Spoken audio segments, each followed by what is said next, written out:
क्या अभिषेक बनर्जी निशाने पर हैं? तो अभिषेक बनर्जी को व्यक्तिगत तौर पर कोई टारगेट कर दिया जाए, कोई इस तरह की चीज़ कर दिया जाए, वैसा वो बीजेपी तो कल्चर होता नहीं भी होता। नहीं। हाँ, लेकिन जो उनके कर्म हैं, कुकर्म हैं, या जो चीज़ भी रहे हैं, उन सब के पड़ताल में, उनकी जांच में, या फिर अगर उन्होंने इस प्रकार का डायमंड हार्बर मॉडल खड़ा किया है या कोई दूसरा मॉडल, तो उसको तोड़ने में कोई नरमी नहीं बरती जाएगी।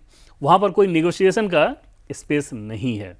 वो मैंडेट शुभेंदु अधिकारी को एकदम से ये दिया गया है कि बहुत सख्ती के साथ उस पर पेश आना है, और ज़ीरो कॉम्प्रोमाइज़ जिसको कह रहे हैं, और वो रहेगा। तो धीरे धीरे आप देखेंगे कि बहुत सारी चीज़ें खुलनी शुरू होंगी, क्योंकि फिनेंशियल स्कैम को लेकर बहुत सारे आरोप लगाए जाते रहे हैं।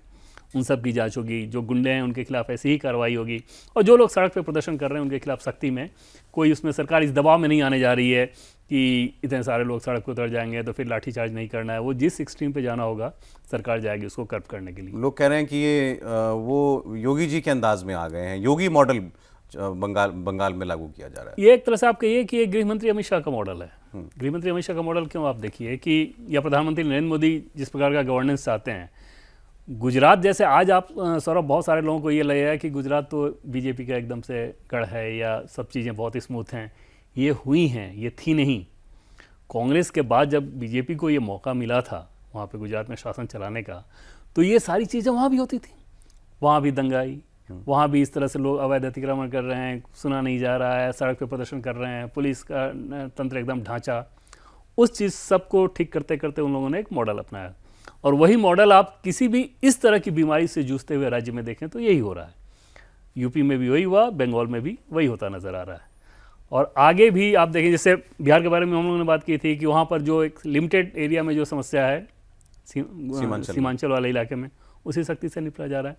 तो ये मॉडल बीजेपी का है कि आपको इस तरीके से ही गवर्नेंस चलाना है, क्योंकि शासन, बार बार ये कहा भी जाता है बीजेपी की बैठकों में कि शासन का अगर इकबाल नहीं है वो शासन नहीं चल सकता। जम्मू कश्मीर का उदाहरण उठा के देखिए, सेम मॉडल वहाँ भी, कि जो भी एंटी सोशल एलिमेंट हैं उनके खिलाफ सख्ती में कोई नरमी नहीं।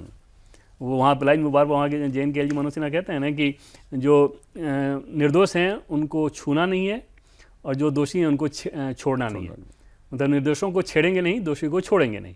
तो वो मॉडल बंगाल में भी आप देखिए तो शुभेंदु अधिकारी उसी लाइन पे काम करते हुए नजर आ रहे हैं। ये तो बंगाल की बात हुई।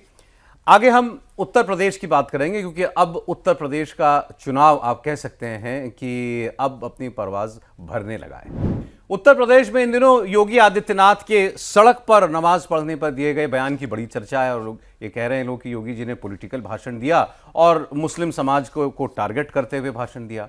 उन्होंने जो कुछ बोला था, उन्होंने कहा कि ये मेरी गवर्नेंस का तरीका है कि जो व्यवस्था है वो व्यवस्था वो रहेगी, सड़क पर नमाज नहीं होती तो नहीं होगी, और अगर कोई इसके आड़े आएगा तो फिर शासन उससे निपटेगा। योगी जी के जो बोल थे वो उनके तेवर जैसे होते हैं उसके अनुरूप थे। अब ये बात होते होते अखिलेश यादव तक पहुंची। आज अखिलेश यादव एक भंडारे में गए थे, और उस भंडारे के बाद बात करते हुए उनसे जब ये पूछा गया कि ऐसा योगी जी ने बयान दिया है, तो उन्होंने कहा कि ये इसलिए कि मैं और आप मुद्दों की बात ना कर पाएं। और फिर लेकिन ये अगर ये ट्रैप था उनके लिए, तो मुझे तो लगा कि अखिलेश जी शायद उसमें फंस गए, क्योंकि अखिलेश जी इस पर रिएक्शन में जो बोल सकते थे वो वही बोले।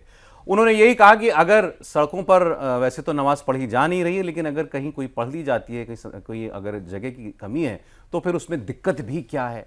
यही वो एक बात है जो उनको योगी जी से अलग कर देती है। और क्या उत्तर प्रदेश के चुनाव में यही फर्क जो है वो आने वाले वक्त में आपको दिखाई देगा, और इसी गैप को बड़ा भारतीय जनता पार्टी बड़ा बनाने की कोशिश करेगी।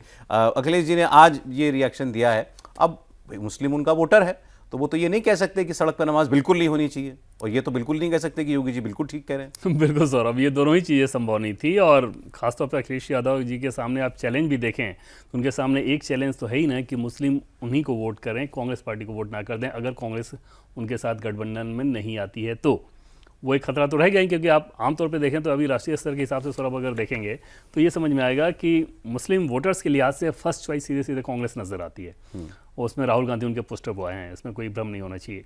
तो यूपी में भी कहीं उस तरह का बिखराव ना हो, ये अखिलेश यादव को एक चिंता तो रहेगी अगर कांग्रेस गठबंधन में ना जाए तो उस बयान को सीधे सीधे छोड़ नहीं सकते थे।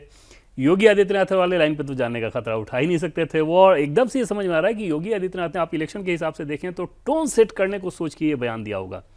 वो ये बिल्कुल नहीं कह रहे हैं कि किसी को कि हम नमाज पढ़ने नहीं देंगे, ऐसा थोड़ी कह रहे हैं। वो ये कह रहे हैं कि भाई या तो आप सड़क पे ना उतरें, मस्जिद है वहाँ करें, और बाकी जो आपके घर में करना चाहे वहाँ कर लें, लेकिन ये नहीं होगा कि सड़क पे ना करें। और सड़क पे क्यों ना करें, इसके बारे में भी जो उन्होंने तर्क दिया कि भाई उस समय किसी को जाना होगा, किसी को हॉस्पिटल जाना है, किसी को ज़रूरी काम के लिए जाना है या कुछ भी करना है, तो ये व्यवधान क्यों।